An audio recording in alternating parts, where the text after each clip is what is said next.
I didn't see this particular performance, and I was sort of surprised that they'd managed to get 2 series out of this because I read the book. But you play Philip Trousers in Green Eggs and Ham. Oh yes, that's an animated series which has got Michael Douglas in it. Yeah, I did nothing with Michael Douglas. It's got Diane Keaton. I didn't see a whisper of her. Okay. No, that was one of those things where it's an animation. You go in, you wreck your voice for 3 hours, screaming, you're falling off a train. Could you just give it a little more energy this time? My throat, darling, my voice. I've not seen it. No, but it's an American animation. Yes. How did they get so many episodes? What are they doing with it? I've no idea. It was, from my memory, there was a sort of spy element. Okay. Oh, and of course, when they get there, and they say, yeah, we thought it would be great if you could do this one a bit like Roger Moore. And I'm just too much of a people pleaser. I went, all right then. And could this guy sound a bit like Michael Caine? And if I had more integrity, I go, no, I did that in the Trip. I'm not just going to be a yeah, okay. So I did some of it talking like that. And I did some of it talking like this. But if you have that talent to be able to do that, you don't want to hide that away. Oh, I don't think anybody could accuse me of hiding it away. Do you have him on the show? Did he do his Ronnie Corbett? Oh, God. You can't win with that, you know. Did he not do his Ronnie Corbett? Oh. What a bastard. Michael Douglas plays a character who doesn't like green eggs and ham, and the main character likes green eggs and ham, and they managed to get 2 series out of that. So, well, that's pretty good. And I did like in the Would I Lie to You episode that I was watching earlier this week. You did a Dennis Healy impression, which I haven't. Yeah, which I don't think I've seen on mainstream TV for 25 years, but you managed to get the old silly Billy in there. You can say I'm true to myself, though. I'm not chasing fads. I was with someone, I had dinner with a friend just before I came here, and I found myself doing William Hague for some reason. The Conservative Party, he's got to get a grip. I could do him if I could be asked. I could definitely work up a William Hague. The problem with I've said it before and it bears repeating is that I only ever do impressions of people I like. So it's the same ones over and over.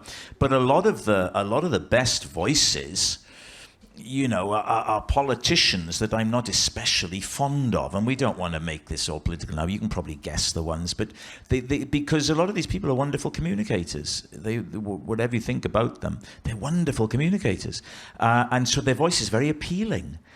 But I only ever do people I like, you know, Ronnie Corbett, even like Hugh Grant's voice. I've always liked him, and, you know, Ken Bruce on the radio. So it's kind of like a love letter, really, or imitation being the sincerest form of flattery. Yeah. I mean, but most impressionists wouldn't make that distinction. No, they just, they can do, like, you meet someone like John Culshaw. Yeah. John entertained at a private party I was at, and he was superb. Oh, God. Could you like John Culshaw? Yeah. Could you do John Culshaw doing Donald Trump? I know. Well, Donald Trump's voice is fascinating. Very few people make the observation, and well, he's not well known over here, but there was a great American. No, I don't mean Trump. No. Not compared to you, Rob. No, not compared to you. No, I was thinking of a utopian Britain. No, there was an American TV personality, which I imagine you may not know, called Regis Philbin. And I loved Regis's humour. Funny guy.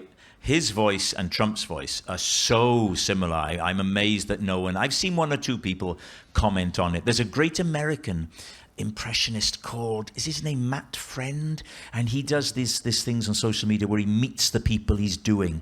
So he'll be there with Jeff Goldblum, and they're talking about... He does it better than that. And he's very, very good. He can do all those voices. Why did I say that? What was the beginning of that? You're going to Regis Philbin. Oh, Regis sounds... Yeah, he sounds like him. Yeah, but I only do... Yeah, so I just do people I like.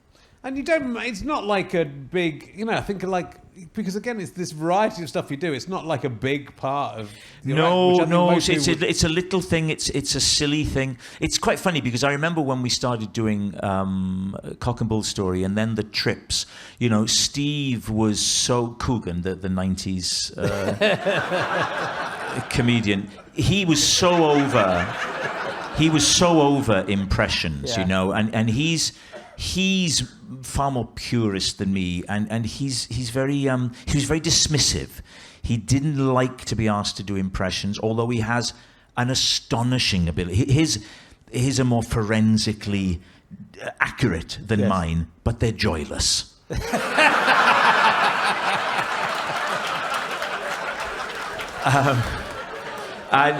But he has an astonishing ability to do that. But he had tired of them, and I think I'm always like a little bit behind him.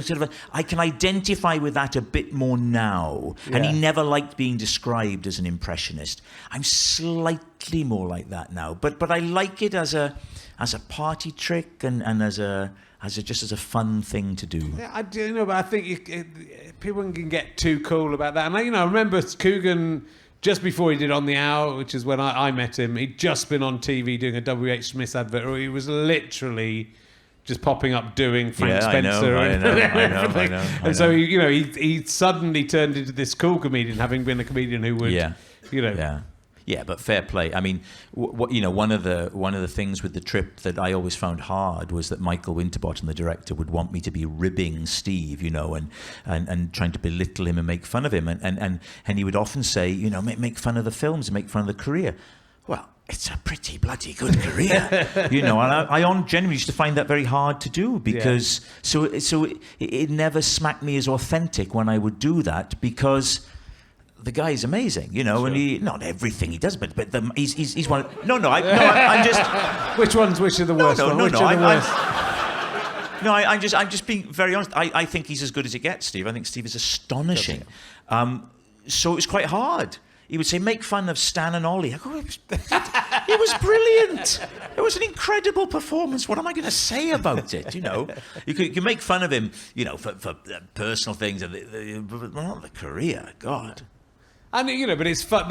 He clearly has fun in the trip doing as much as he says he doesn't want to do the impressions, having found a way to do them that is a funny way of doing them. Gives him license.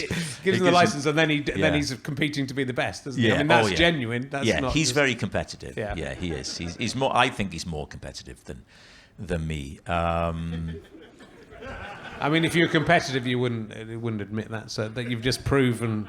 Oh, is that? If you were competitive, you'd say, I'm more competitive than him. You couldn't admit he was more competitive than you because he would have won the competition. So you've just proven by logic that he is more competitive. Yeah, well, I think he is. Yeah, he's certainly more driven than me and more, But I like that about you as well. And again, I think this is an unusual thing. And obviously you do jobs where you're taken away from home, but your family's so important to you. I got 5. Look, it's a dull answer. I've got 5 children.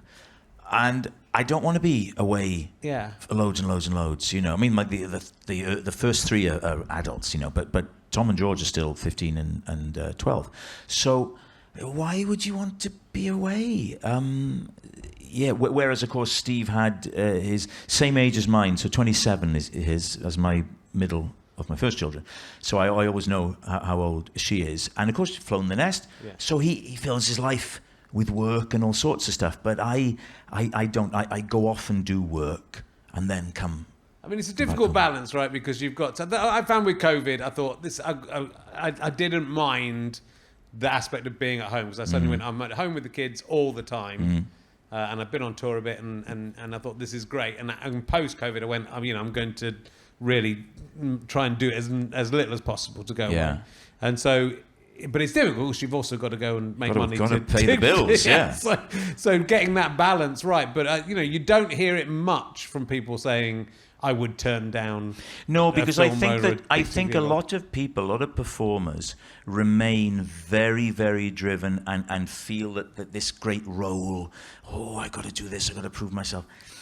I just think, well, who cares about that, you know? I was interviewed by Giles Brandreth recently and on his thing, and he said to me, how are we ever going to see your Malvolio? Do you feel that you've never really done such and such? And I said, well, not really. And then we got into this conversation about legacy.